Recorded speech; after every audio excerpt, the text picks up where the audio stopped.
not a matter of sell. Yes, I work in bullion, but I've been saying these things for 15 years. I've only been working at Miles Franklin for 5 years. I've been writing these things for 15 years. I'm sorry, not sell, but that's what you promote because you think that is the real. You have real value. And I actually collect silver. I get it. I'm not trying to say that you're a salesman trying to sell something. What I'm saying is that you really think that's a great alternative. Is land a good alternative? Well, again, we're talking about preserving value, and in many cases, preserving value during what will be, look, it's indisputed. Times are going to get much worse in this country. Whether they get Armageddon-like in Turkey or Greece, I don't know, but they're going to get much worse. And there's going to be a huge drop in the value of financial assets in real terms. Maybe they're hyperinflated, maybe they crash, but they're at the most overvalued levels in history and with the worst fundamentals. You're going to lose in most assets. Physical gold and silver, which not only are the only assets that have ever protected you over time, but also have been suppressed to historically undervalued levels, are a no-brainer. I also personally have become a big believer in Bitcoin. I think that people are going to embrace it to store value, and I also think it's going to be the next money as we move forward, but that's another story. But then you say, well, what other assets are there? There's not a heck of a lot. If you're talking about, is it smart if people have other assets to sell them and get into gold and silver, or is it good to hold on to other assets? That's what I'm getting at. Because a lot of people think, gold, silver, physical assets will protect you. That's why I get asked a lot about land. But land is a very generic term. First of all, gold may be a physical asset, but it's also the world's most liquid asset. That's what makes it money. Land is the most illiquid asset, particularly that we got bubbles everywhere. And if you have declining financial conditions around the world, I'm not sure why people think land is going to be so great. I mean, yes, there are certain properties that have values above and beyond that make them more liquid. But for instance, agricultural land's been going down. It's been plummeting in value because there's an oversupply of most agricultural commodities. So unless you plan on subsisting, I'm not sure why why people would think land is going to be better than stocks or dollars. I mean, people difficult. Collect other things because they're saying, well, we got to diversify. So land, art, other things. All right, perfect timing. Guess what? The article I just read, the last article before you called me today, Christie's. Sotheby's, Christie's. Yeah. That's another thing. People have been buying these high-end things. Christie's just reported a 37% decline year over year in sales volume. And if you've been, you look around, you see that the high-end real estate markets in New York, in San Francisco, in Miami, in London, my God, London prices, I kid you not, are down 25% since the Brexit. That's a month ago. So we're talking about people who thought, well, I'll buy and high-end goods crash. The high-end has crashed. The low end crashed a long time ago. I guess it's bobbed up a little bit.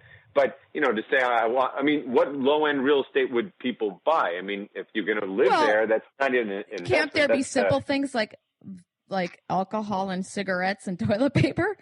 Well, that's bartering. I mean, that ends up having some real value. Well, then you're talking about if you buying those, you're assuming a worst case scenario, sure. a bartering environment, and some people assume that. I wrote an article years ago. You can Google all these things. It was called Protection Continuum, because I get people asking me all the time, well, what should I do? Not just with gold and silver, because look, there's a lot of decisions to make. I'm not just saying buy gold and silver. I'm saying consider all these scenarios and where you want to live and who you network with.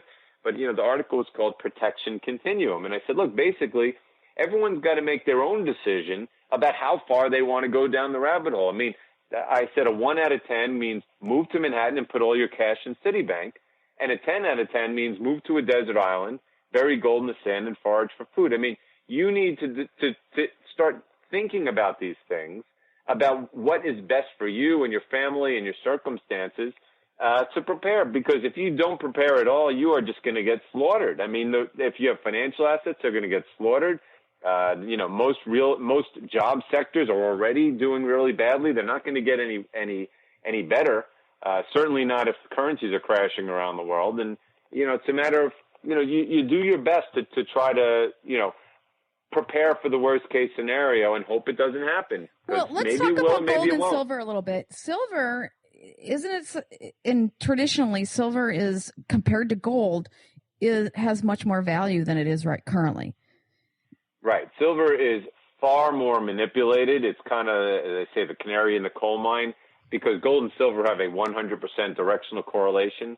So you're not going to have soaring silver, but they'll hold the price of gold down. Both are held down dramatically. And if one goes, the other is going to go with it. And that's why silver, they've had to make great efforts to hold it down, considering the fact that there's far less silver out there. Almost all the silver ever produced has been consumed by industry, because that's another inconvenience to the powers that be about silver, is that it's not just used for money, it's used for everything. So there's so little inventory. We have record low inventories. Now we've had peak production of gold and silver. But in silver's case, it's particularly scary because 2/3 of all the silver is the byproduct of copper, lead, and zinc mines, which have been oversupplied by all this money printing, creating capacity we don't need. So they're shutting down those mines. So you're talking about big declines in production at a time where you have record demand, which is rising because of all the currencies collapsing, and record low inventories.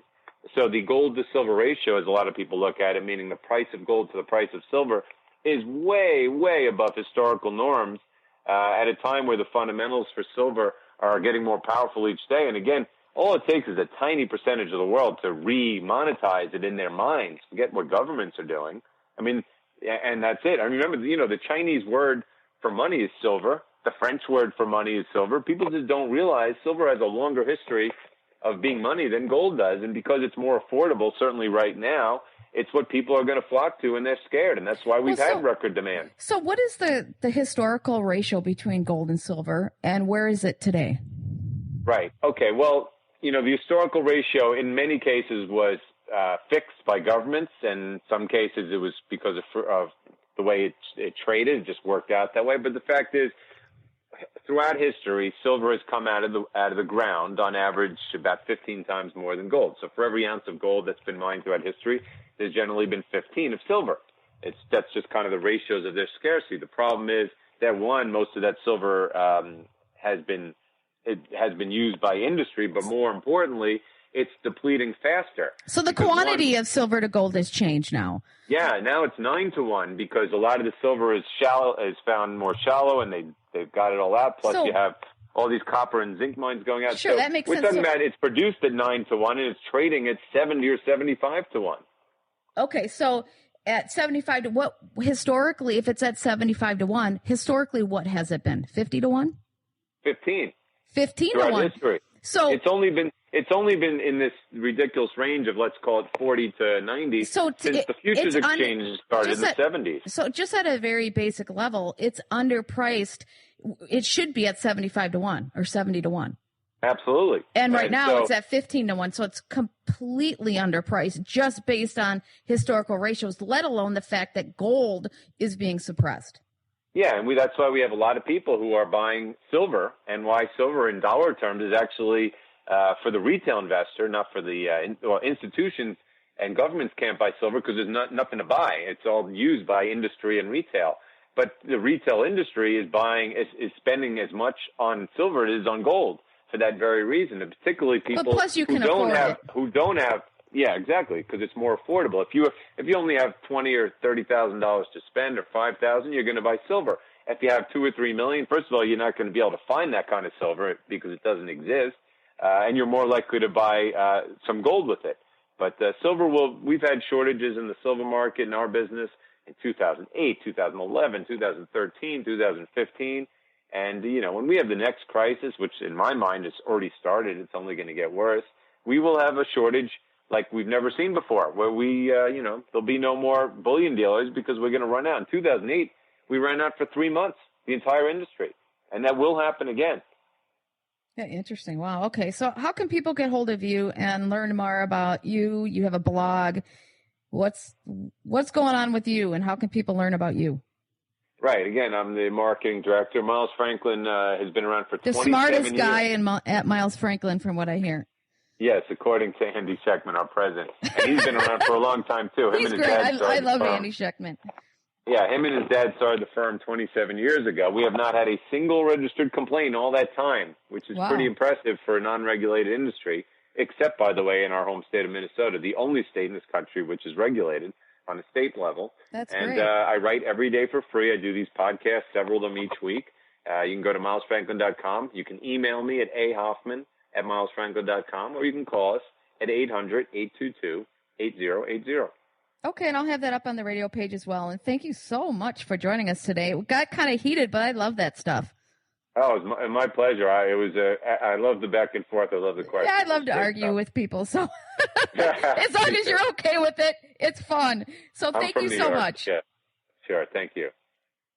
And we do not have enough time to finish this interview. I apologize to everyone, but it will be up on podcast for you to listen to up on my website at sarahwestall.com or at 100 different podcast channels, digital channels across the internet.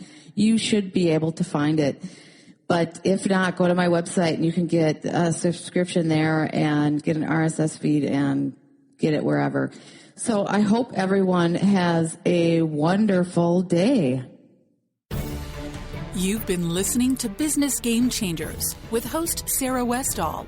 Tune in each Monday at noon Pacific, 3 Eastern, as Sarah brings you leading experts, visionaries, and newsmakers who provide the best commentary on big issues and cutting-edge innovations.